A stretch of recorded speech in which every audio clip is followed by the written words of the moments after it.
Sounds as if the New York Rangers are very close to naming their new head coach, and that will be Peter Laviolette. So Elliot Friedman is reporting that the Rangers are, close, and it sounds like he's emerging as the guy, Laviolette. And, am I overly excited by this hiring? Not really. Do I understand it? Yes. And we'll talk about Laviolette and what he's done and what he can do for the Rangers. But look, will he be better than Gerard Gallant? It's debatable. And that was really going to be the case coming in. Do I agree with Gallant being fired? Yes. But there weren't really an overly abundant amount of exciting options. I would have preferred the Rangers go in a younger direction, more of an up-and-coming coach. Now, would that have been someone like Chris Knobloch? Maybe, not necessarily him. Someone like Jay Leach was pretty intriguing, an assistant with the Seattle Kraken.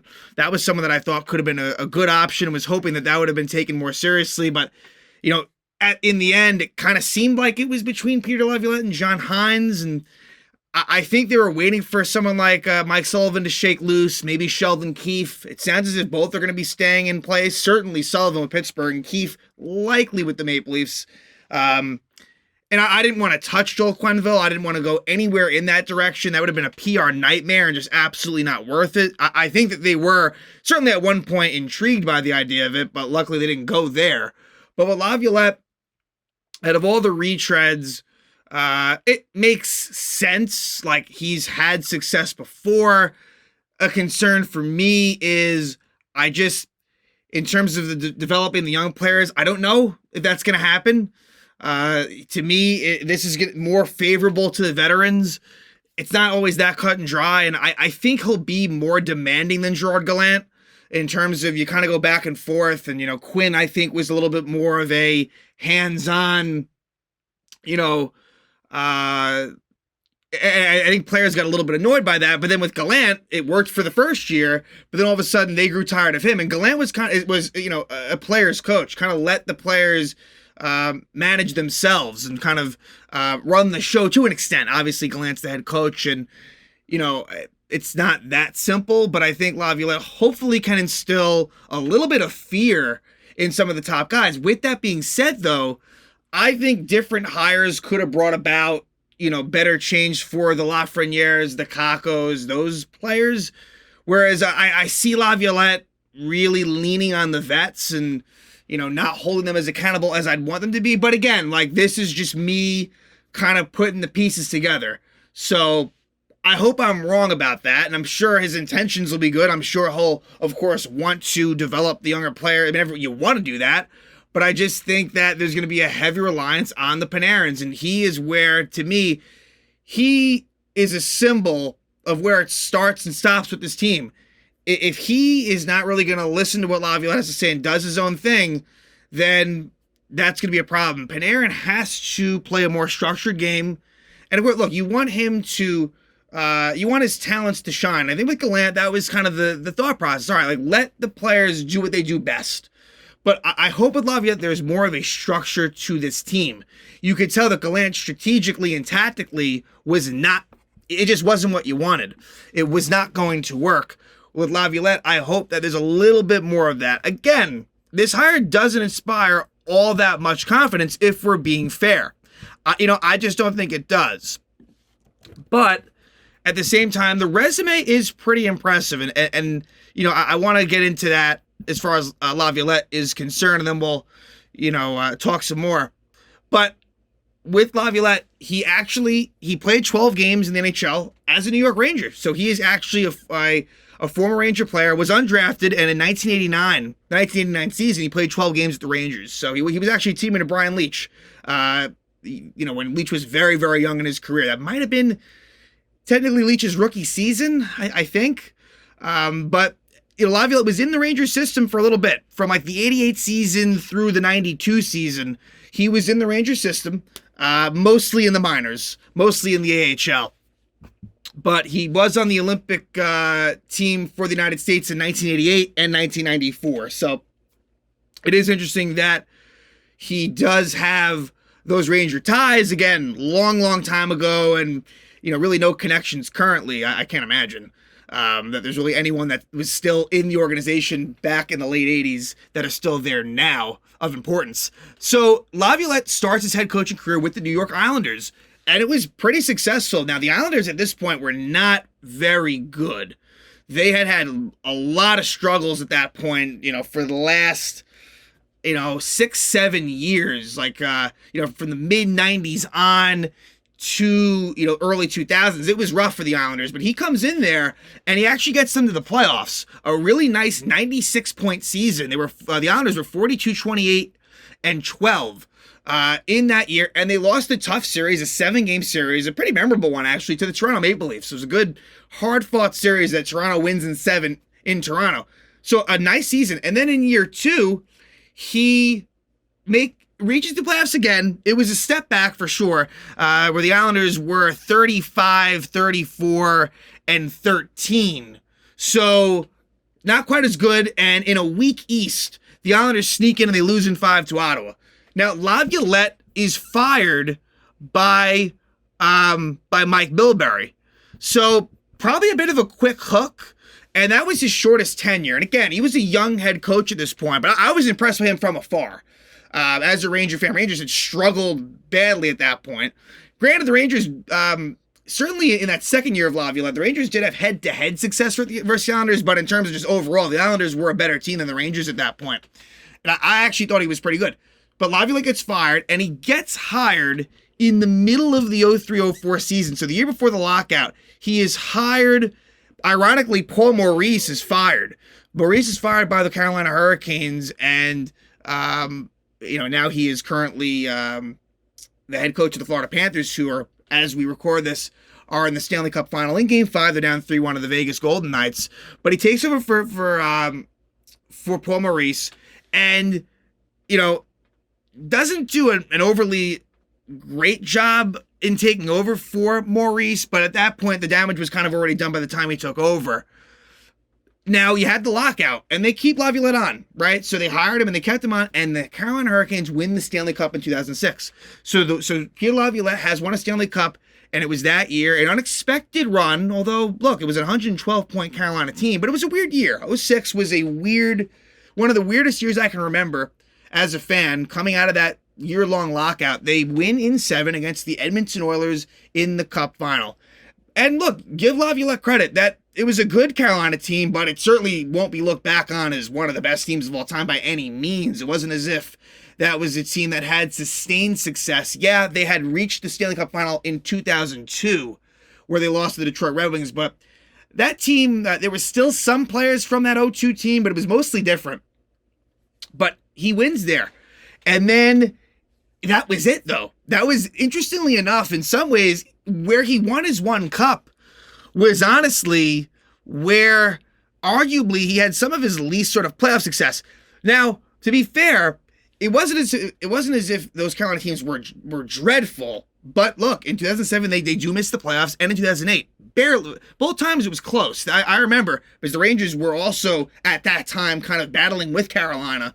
And the Carolina Hurricanes had 88 points in 2007, 92 points in 2008. And so they fall short of making the playoffs. And then he is fired in the middle of the 2009 season. And they then do make the playoffs in Carolina after he is let go.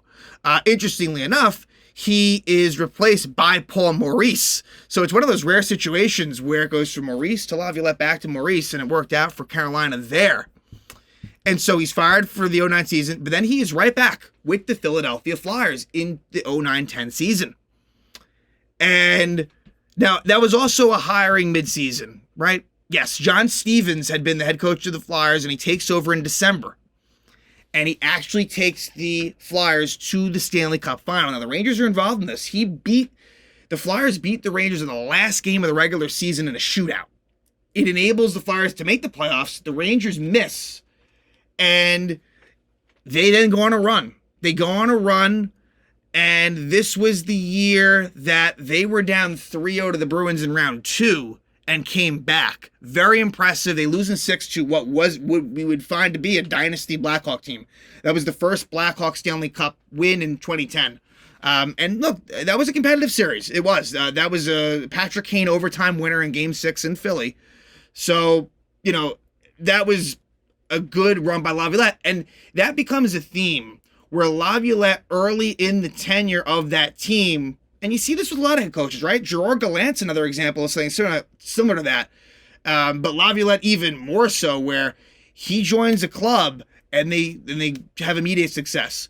The next year, a very solid, really good 106-point season. They win the Atlantic Division, the Flyers, in 2011, and they lose, interesting enough, to the Boston Bruins. So the Bruins get their revenge as they beat the Flyers on their way to winning a cup, the Bruins, that is, in 2011. 2012, Rangers had a lot of head-to-head success versus the Flyers. Now, that was the Winter Classic year, and it was interesting. There was a lot of good footage from the HBO series that we saw with Laviolette and John Tortorella, and the Rangers won that Winter Classic game. The Rangers, I think, might have won 6 of 6.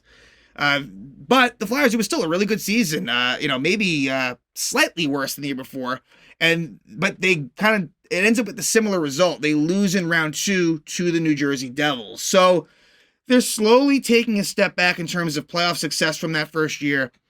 In the 2013 season, the Flyers missed the playoffs. That was a shortened season. There was a lockout, and so that was a 48-game season, which the Flyers miss out, and that was a disappointment for them. And then he is fired 3 games into that 2014 season, where I believe it was Craig Berube who takes over for him, and he actually leads the Flyers to the playoffs, where they would lose to the Rangers. They would lose in 7 games to the New York Rangers in 2014. Then Laviolette right away finds work as head coach with the Nashville Predators, and he really helps bring them back to I don't want to say relevance, because Barry Trotz was a really good coach for them, but Laviolette takes over for Barry Trotz, which is really tough shoes to fill in Nashville. That was the only head coach that had ever been with the Nashville Predators, and now Trotz is actually in the front office with them. He is now their general manager. But Laviolette, a lot of good success in those initial years with the Preds. Now, the first year, they lose in round 1 to the Chicago Blackhawks, who went on to win the Stanley Cup. No shame there. So Laviolette, in back-to-back instances, loses in year 1. And then year 2 takes it a step further, loses in the second round to the Sharks, who they would advance to the Stanley Cup final. Then in year 3, a very unexpected run to the Cup final. So kind of similar to the Flyers, where Flyers sneak into the playoffs and they make it against the Blackhawks in 2010. Well, in 2017, they lose to the Penguins in the final in, I believe it was 6 games. It was only a 94-point team, and, but really, that was Nashville's first ever Cup appearance. And then in 2018, really the best ever season for Laviolette, a 117-point year, 53, 18, and 11.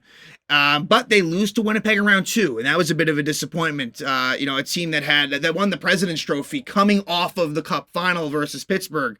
And then in 2019, they make the playoffs but lose in round 1 to Dallas. So at that point, things are trending downward. And in 2020, kind of around the same time as Gallant got fired by Vegas, Laviolette is fired by the Preds. In 2020, they eventually would, with the bubble situation post-COVID, they reached they reached whatever that round was called. The Rangers lost in that round. It was a weird year, but they lost to the Coyotes, actually. And so then he becomes the Capital coach in the 2021 season. And his best success with Washington was year 1. Year 1, and it's a shortened season, 56-game season, they come in second. And he finishes 36, 15, and 5. Now, this is the year where, from a Rangers standpoint, it was the Tom Wilson, Panarin thing and all that stuff that happened at the end of the season. But they lose to the Bruins in round 1 in 5 games. Then the next year, they make the playoffs, and they lose to a good Panther team, but a Panther team that hadn't won a playoff series since 96.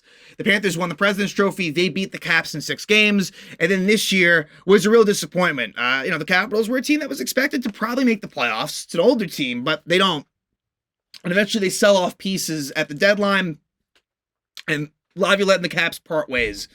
So it's been a while since Laviolette has had real success. Again, it's a very overall impressive resume, and there's been, at every turn, there's been successful seasons. I think over time, gradually, it's been getting worse for him, where In some ways, you could say he peaked in the middle of his Nashville tenure. And since then, there's been some spikes, but we'll see. Now, the hope for me is that in year one, it clicks. Because I don't think the shelf life for Laviolette and for head coach in the NHL is long.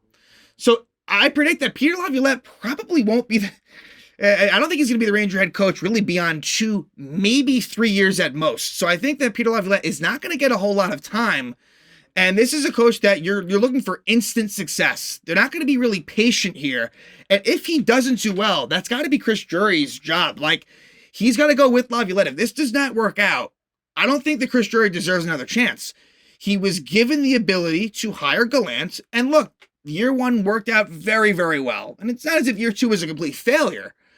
But I don't think that Drury should be allowed to hire a third coach, depending on how this goes. Now, look, if this goes well, Laviolette, that's a different story, right? If Laviolette sticks around and, there's good playoff success, then that's different. But if this kind of goes how the Gallant way went, then I think that Drury is really, really going to be up against it and should be. So, again, not overly excited by this hire. I think that the fans will feel similarly where it's hard to be excited about it, right? I mean, I think it's unfair to be up in arms with it. I just don't think that's necessarily fair. But I do think that, look, Laviolette, in terms of his coaching career, look, like this is big for him because as good as the resume is, you only get so many cracks at it. And, it's been a long time since he won a cup, 2006. It has been a while since Laviolette has raised that cup. But I'm hoping that he comes in there and really lays down the law a bit and provides structure and accountability. And we'll see. Again, I'm skeptical. In terms of Artemi Panarin, in my opinion, as long as he is on this team, I don't see the Rangers getting to the promised land. That's just my opinion, and it's not just him. I'm just bringing him up here. It's not just him. But Peter Laviolette, it's not official yet, and if anything changes, we'll discuss it, but it sounds like it's going in this direction. It does sound like Peter Laviolette is going to replace Gerard Gallant as head coach of the New York Rangers.